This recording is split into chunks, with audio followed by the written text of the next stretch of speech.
Chapter 14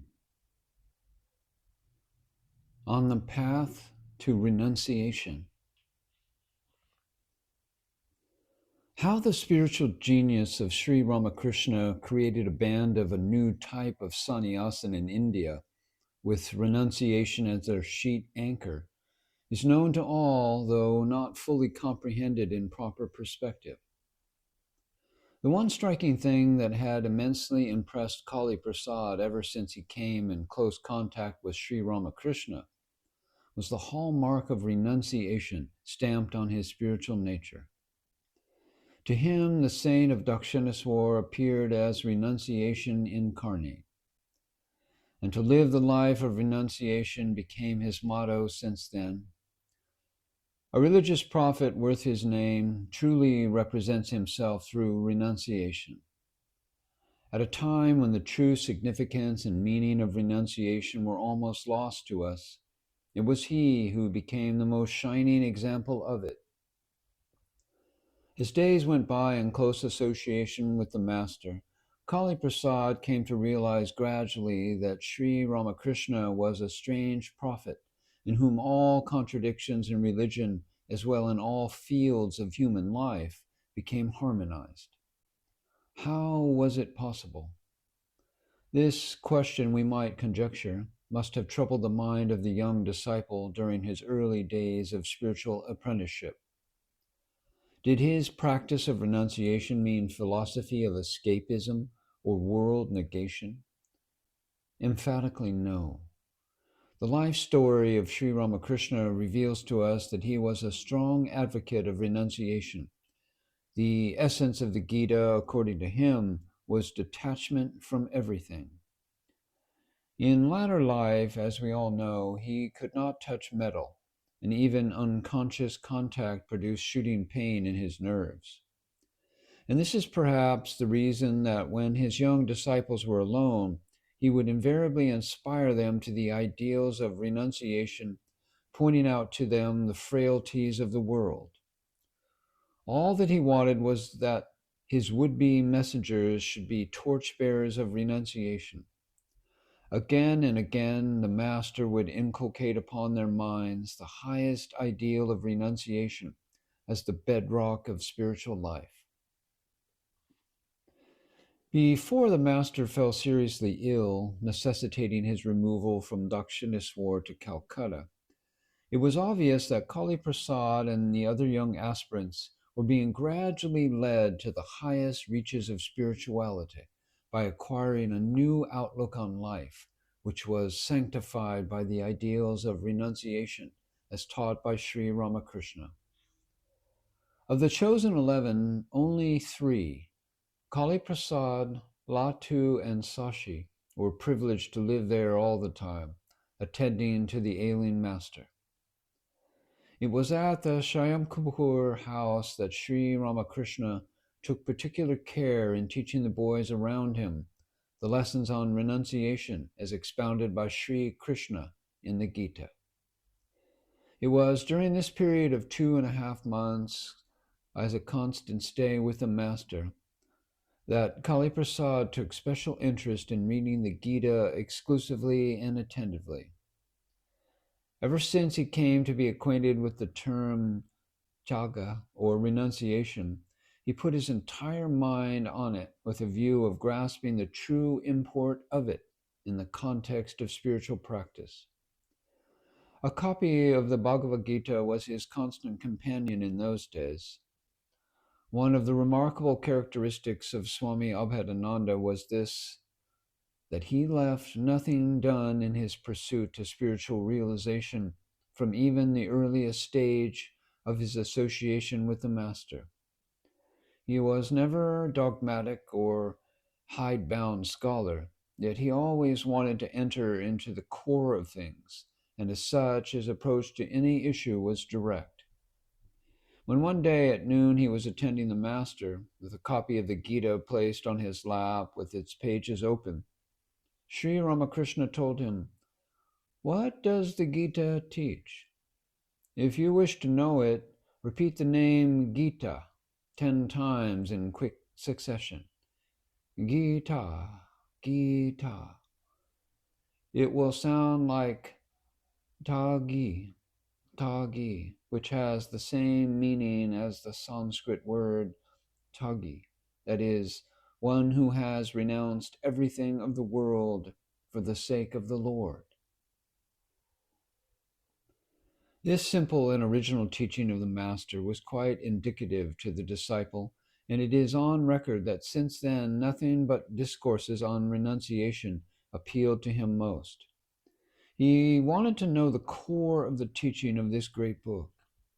If renunciation is the supreme word of the Gita or the song of the Lord, Kali Prasad used to argue in his mind, then all our action and efforts must be turned into an offering to the supreme and universal Godhead. It is this truth that, as he matured in spirituality, found expression first during his stay at Vrindavan, and then when he returned to the Bharanakar monastery. How his days were spent here in sheer renunciation has been very aptly described by Mahendranath Dutta in his Biography of Vivekananda. And as we read those accounts, we come to know that the ascetic in him was now getting ready to translate the doctrines of the Gita into actual practice. It was then that Kali Prasad was reborn as Abhedananda, the bliss of non-duality, after ceremonially taking the vow of sannyasa. Though all of them were fully saturated with the spirit of true sannyasa, with gurua cloth as their dress, yet it struck to Kali Prasad that in order to be accepted as a sannyasin by the time-honored sannyasin sect in India, they must ceremonially adopt it. What happened in the still hours of that Christmas night at Anpur was just an expression of their mind, but which did not qualify them to be admitted into the apostolistic world. One night, when the issue was raised, Kali Prasad told his brother disciples that they must adopt the sannyasa ceremonially. Is not the vow, argued Naren in his own way, we took at Balaram's village house enough for us to admit us as sannyasins? And Kali Prasad replied, I don't think so. And then he continued, of course, spiritually speaking, we had our actual initiation into the monastic life right at the time when the Master gave us the ochre robes. Yet, from the point of orthodoxy, we must formally embrace monasticism, what we did informally at Anpur. So it was finally decided that the monastic order of Ramakrishna at Bharanakar should be ceremonially consolidated. But who would help them or who would guide them in this matter? It was a big question, no doubt. They knew nothing of the scriptural injunctions. The rest of the story has been narrated in this way by Swami Abhedananda himself in his autobiography. At last we decided that we should take orders in accordance with the scriptural injunction. When I was consulted, I said to adopt the Vedic sannyasa, we should perform the Viraja Oma. I had already secured the mantras for this, and it was with the help of those mantras that we performed one day in the shrine in front of the Master's slippers. Naren, as our leader, poured the oblation, and I then sanctified the fire, reading out the mantras which were repeated by Niranjan, Naren, Sashi, Sarat, Rakal, Sharada, and Babaram. I also poured oblation simultaneously on the sanctified fire. Thus the Viraja Homa was performed, and we became brother disciples. It is interesting to note here that the date of this ceremony has been given as the beginning of Magh, 1293, Bengali era, and it is written in the manuscript in the Swami's own handwriting in red ink. The Bengali date corresponds to the third week of January 1887, which means that within less than 3 weeks since their visit to Anpur, each of them took ceremonial sannyasa, in which Abhedananda took the role of the mentor. One might ask here as to the source from where Kali Prasad procured the necessary mantra to perform the ceremony. We have already mentioned of his trip to the Barabar Hills near Gaya in search of a monk who was an adept in Hatha Yoga. There at the foot of the hill, he met a monk of the Puri order of Shankaracharya, from whom he copied out the mantras of the Viraja Oma. Evidently, he used these identical mantras while performing the. But there are some other important details of this event which need to be discussed here. First, were the names assumed by the monks? Secondly, were all the monks of the Baranagar monastery present on that occasion? If not, when the other monks who were then absent on the pilgrimage were formally initiated into sannyasa, when did that happen? Here we might refer to the account given in a letter by Swami Shivananda to Gangadhar Maharaj, then moving on in the Himalayan heights. It is obvious from this letter that the ceremony had been performed earlier, but at the same time he warns Gangadhar, "You wanted to know our monastic names. I give them below. But please do not address the letters here in these names." In his Bengali memoirs, Swami Abhedananda writes, "In the early days of the Baranagar Muth, the sannyasins, although they wore the ochre-colored cloth indoors, used to put on white cloth when going out." He also mentions Naren, Rakal, Babaram, Sarat, Sashi, Subud, Latu, Gopal, Tarak, and Kali Prasad as having performed the initiation within 2 years of the master's passing away.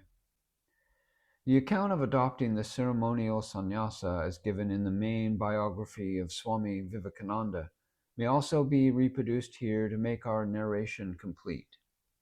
In it is written, "Sometime after this period they performed the sacred Viraja ceremony and took the vows of lifelong celibacy and poverty, dedicating their lives to the realization of God.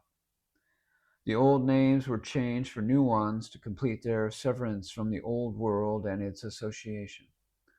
Naren did not assume any permanent name. During his itinerant days, he changed his name several times in order to avoid recognition. Even as the feature of the order was twofold, that of itinerant monkhood with personal freedom, and yet bound by the love of the master and their inspiration of his divine life to an organization with a definite mission to fulfill, so in the personality of every member, especially Naren, were seen the tendencies at work with each other at times.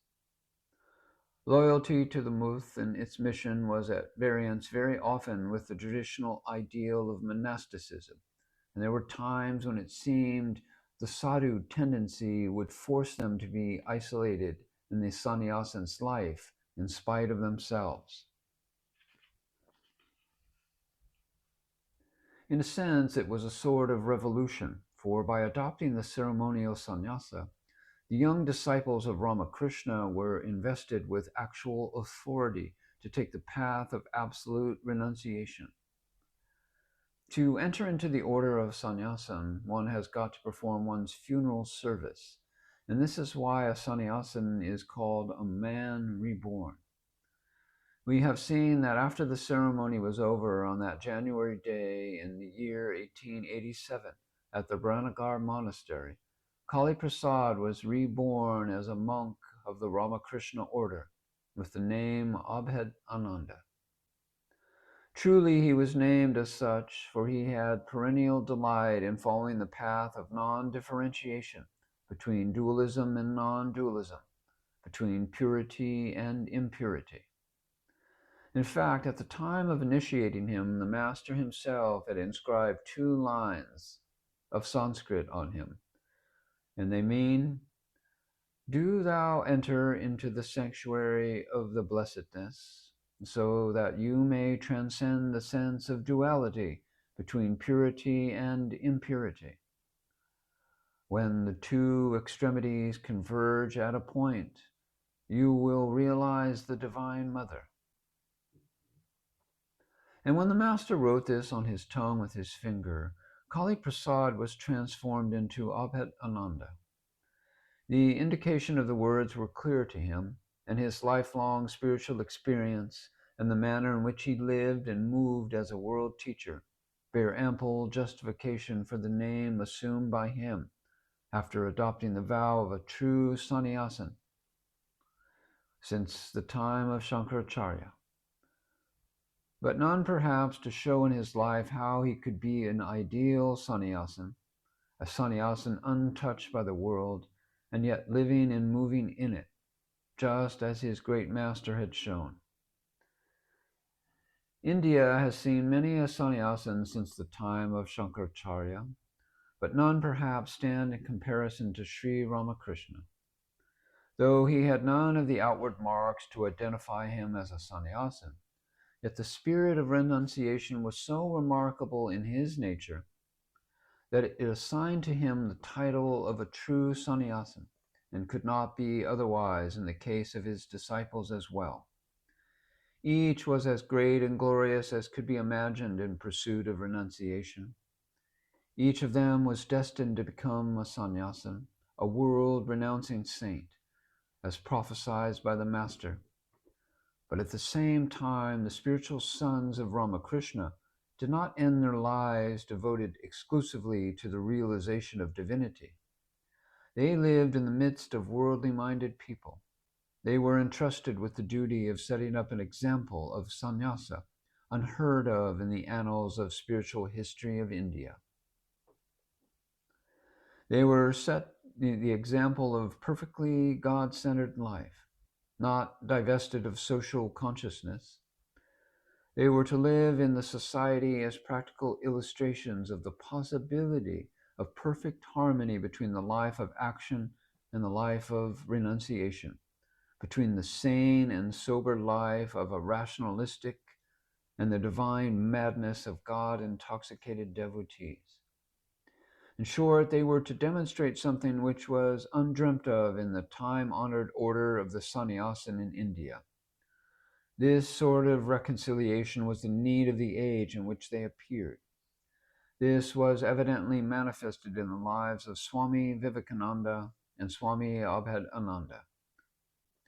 In fact, Sri Ramakrishna, who exemplified in his life all the diverse aspects of spiritual sadhana, had set before his disciples a new ideal of sannyasa, which differs to a large extent from the traditional one. Thus, the principles of sannyasa advocated by his disciples were the highest ever conceived or practiced.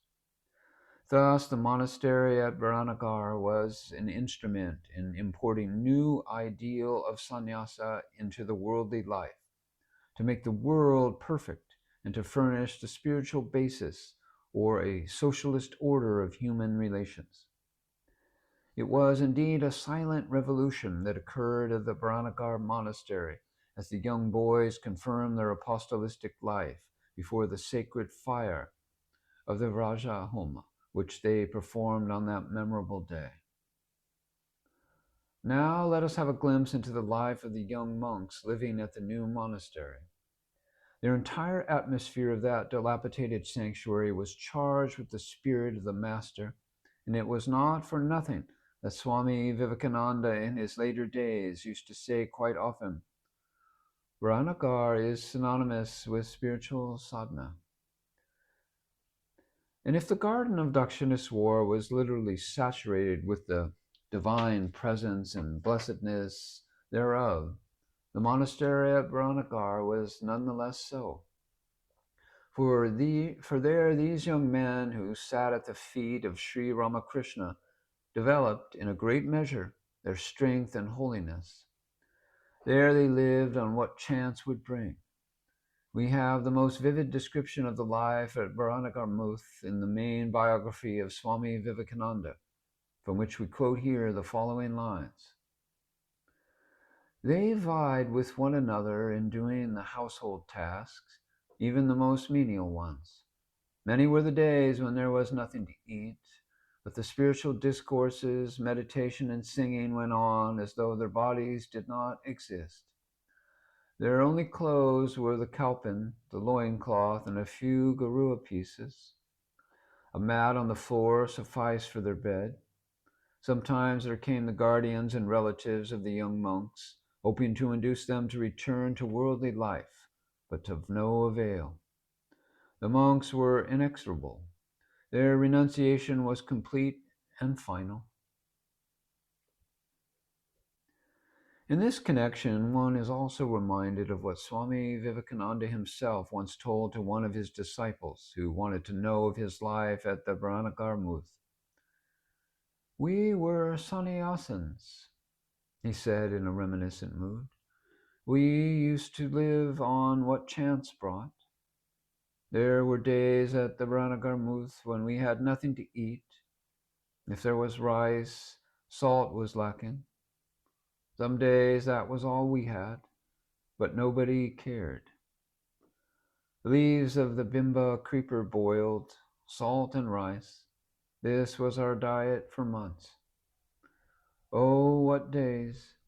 Demons would have run away at the sight of such austerities, to say nothing of man. Thus, in dire poverty, but caring nothing for comfort, sleep, food, or proper clothing, the young monks spent hour upon hour in meditation, worship, and study. The spirit of Sri Ramakrishna flowed through them as a constant and stimulating power, inspiring them at every moment to the path of renunciation which they, as spiritual sons of the Master, were destined to traverse for the benefit of humanity at large. Indeed, the new monks had to pass through a great fiery ordeal, but they were sustained by the unity of purpose to become the messenger of their Master, preaching all over the world the universal message of love and light. But no account of the early days of the Baranagar monastery could be completed without a reference to Surendranath Mitra, to whose munificence it owed so much. This liberal-minded householder devotee of Sri Ramakrishna always came to the rescue of the monks whenever he heard of any difficulty. Mitra is also known as Suresh Babu, and no less a person than Swami Vivekananda himself has paid his tributes to him in glowing words. Speaking to a disciple once at the Balur Muth, he is reported to have made this remark. You have heard of Suresh Babu's name. Know him to be the source of this Muth. It was he who helped to found the Baranagar Muth. It was Suresh Mitra who supplied our needs. Who can equal him in piety and faith? And there was, of course, another person who also tenderly looked after the monks, helping them with finance as liberally as he used to do during the lifetime of the Master.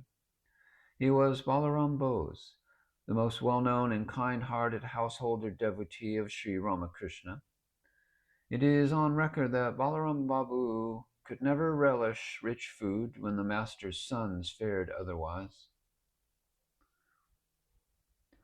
How Kali Prasad passed his days at the Baranagar monastery? Well, just in the same way as his brother disciples.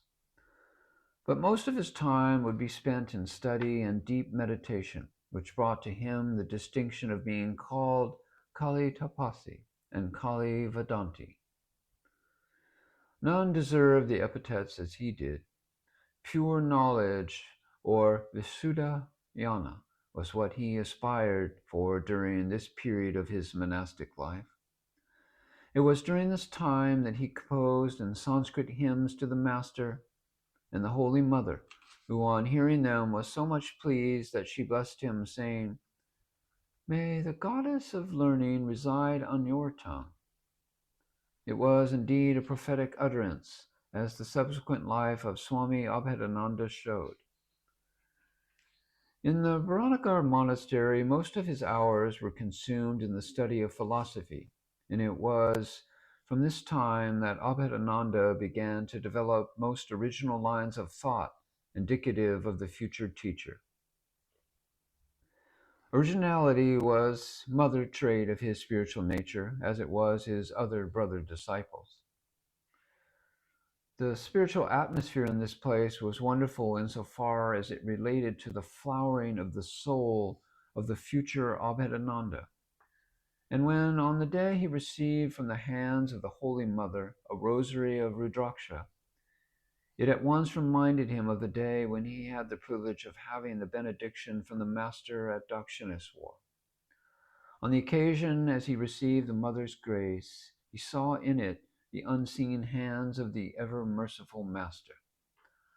But if he was individually engrossed in study and meditation, nonetheless he became a source of inspiration to the other monks, just as Naren had become. It is on record that once a brother monk, speaking about the early days at Baranagar, and particularly of the austerities practiced by Swami Abhedananda, remarked, "It is impossible for ordinary man to bear such rigorous hardships and practice such tapas as some of us did at Baranagar, amidst circumstances none too encouraging." Everyone marveled at the austerities of Naren and Kali. It was also here that the personality of Kali Prasad just began to be felt among his brother monks. While others dwelt in a state of ecstasy, Kali Prasad appeared to be reserved as he spent his days exclusively in study and meditation, which remained as the most remarkable trait of his nature for the rest of his life. Kali was the most studious of us all. He even surpassed me in this respect. This remark of Swami Vivekananda himself tells a lot. His whole existence was, as it were, suffused with two things, knowledge and renunciation. Who can attain the Master's renunciation and his intense longing for God? So told Kali Prasad one day to a brother monk, who replied, "Why, you seem to be his prototype in this respect, for we always find you spending your time either in study or meditation, and practicing utter renunciation at the same time." It is impossible to attain even 100th part of what the Master achieved. This was the prompt reply which the brother monk received from Abhedananda. Thus the Master seemed to be very much alive and enthroned in the tabernacle of the Muth to his spiritual sons, and they would be messengers of his teachings. If the monastery at Baranagar saw the making of Kali Prasad as an ascetic, it also saw the flowering of his talent in playing musical instruments as well. The account as given by Swami Abhedananda himself in his autobiography is worth reproducing here. While staying at Baranagar Muth, Naren used to sing classical songs. There would be none to play the pakhoj, the sort of musical instrument used as a necessary accompaniment to classical songs. So Gopal would become invariably his musical accompaniment. But difficulty arose when the former wanted to sing a classical song in which he was a sure master. It was then that I strongly felt to learn how to play the pakhoj.